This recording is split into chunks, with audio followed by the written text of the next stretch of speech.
lanjut saja ke materi selanjutnya. Kita mencoba untuk menjelaskan langkah-langkah menulis laporan. Kalian bisa buka sendiri catatannya kemarin. Nah, lalu tinggal jelaskan saja karena kemudian sudah ada catatan kalian masing-masing. Langkah-langkah yang kedua, langkah-langkah menulis sebuah laporan. Jadi, ketika kalian membuat sebuah laporan, tidak serta-merta kalian jepret langsung jadi laporan tersebut. Tidak. Jadi harus ada langkah-langkahnya. Sama halnya ketika kamu mungkin kamu mau nembak perempuan. Ya, mau nembak perempuan tidak langsung, hey cewek, I love you. Ya seperti itu, pasti ada langkah-langkahnya. Dulu perkenalan, teleponnya, internet spelling, baru langsung I love you.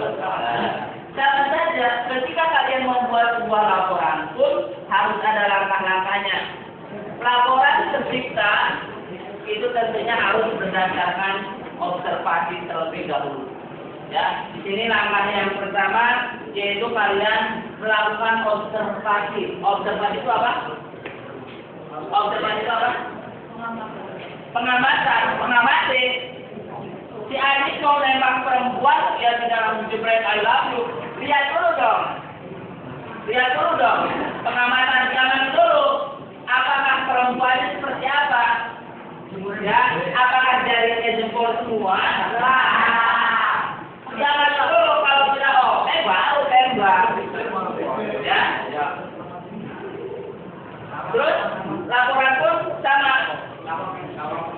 Kalian harus mengetahui langkah-langkahnya seperti apa. Pertama, observasi dulu. Salah satu contoh, ketika mungkin kalian tadi itu ke Borobudur, ya. Apa yang kamu observasi di sana? Banyak hal. Bisa jadi dari candi itu sendiri. Banyak hal. Yang bisa kita amati. Setelah kalian melakukan pengamatan lebih detail, baru ke tahap atau ke proses berikutnya. Ya, proses berikutnya kan kalian membuat sebuah tema. Kamu pilih dulu, kira-kira kamu sudah melakukan observasi, kira-kira temanya apa ya? Jangan sampai salah tema. Kamu observasinya ke Borobudur, temanya jalan-jalan ke Parangtritis. Ya, harus sesuai dengan observasi. Ya, coba kita sudah melakukan observasi ke Borobudur. Kita tentukan temanya, ini langkah yang kedua. Temanya kira-kira apa? Kalau observasinya ke Borobudur, melihat candi, banyak hal yang kita bisa observasi. Temanya kira-kira apa? Keindahan, ada lagi? Jalan-jalan, ada lagi? Cuci mata, ada lagi? Ya, yang berhubungan dengan observasi. Kamu melihat apa sih? Borobudur itu kulitnya aja. Apa? Coba. Yo, temanya apa? Temanya apa? Berkunjung ke Borobudur. Nah, itu aja nggak apa-apa. Temanya kita sudah dapat, berkunjung ke Borobudur. Apakah itu sebuah tema? Pertanyaannya, apakah itu tema atau judul? Judul. Kamu harus tahu sebelum lanjut ke tema. Tadi tema saja kita belum mendapatkan. Ini amat ada yang bingung. Kalau dengan judul itu perbedaannya apa? Ya kan? Ada tema, ada judul. Kita harus tahu dulu perbedaannya tema dengan judul apa. Jangan sampai kalau tema ya judul kalau judul ya tema. Terus bedanya gimana? Oke, temanya sebut saja kalau tadi yang kita observasinya ke Borobudur, kamu sebut saja kalau misalkan temanya liburan saja. Ya, temanya liburan. Contoh di berarti judulnya apa kira-kira? Tadi apa? Hah? Ya, boleh berkunjung ke Borobudur. Kalau temanya apa tadi? Tadi contohnya kita sudah mendapatkan temanya liburan, judulnya berkunjung ke Borobudur. Sekarang pengertiannya atau perbedaan dari tema dan judul apa? Ayo. Kita sudah dapatkan temanya liburan, judulnya berkunjung ke Borobudur. Ya. Sekarang perbedaannya apa sih? Tema dengan judul? Tema, perhatikan langsung saja. Tema itu terdiri atas beberapa judul. Judul merupakan bagian dari tema. Aku bisa saja, misalkan contoh seperti ini. Ini tema, tadi liburan. Kemudian judul. Apa tadi?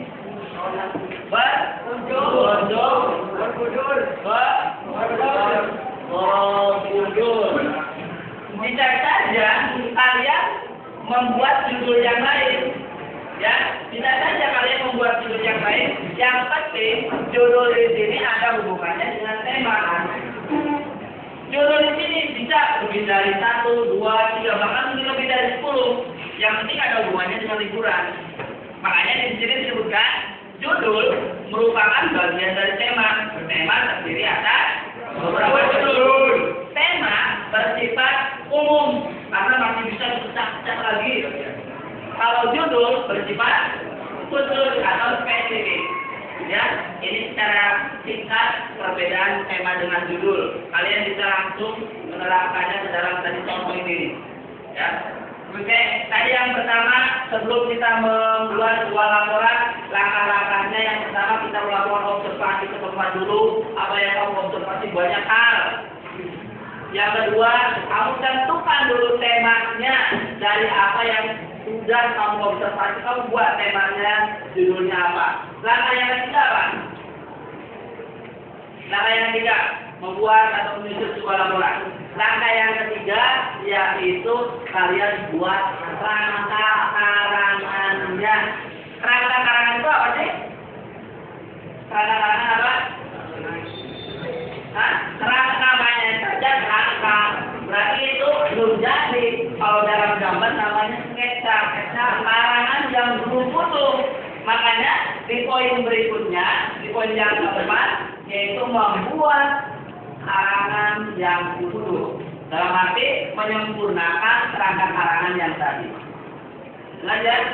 Jadi ada 4 langkah ketika kalian membuat sebuah laporan. Yang pertama,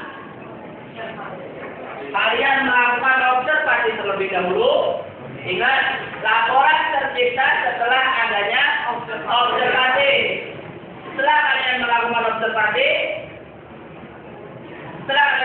observasi, barulah buat yang namanya temanya. Jangan lupa judulnya pula. Ingat, kamu membuat tema dengan judul tentunya harus berbeda. Temanya liburan, judulnya liburan. Itu salah. Karena apa? Karena tidak ada perbedaan. Perbedaannya di mana? Kalau tema liburan, judul liburan, perbedaannya di mana? Kalau kalian sudah menentukan tema, yang ketiga apa? Membuat kerangka karangan. Dan yang terakhir yang keempat yaitu mengembangkan kerangka karangan menjadi karangan yang utuh. Ada yang mau bertanya? Ada yang mau bertanya? Silakan. Sudah cukup jelas? Ya. Kalau sudah cukup jelas, terima kasih.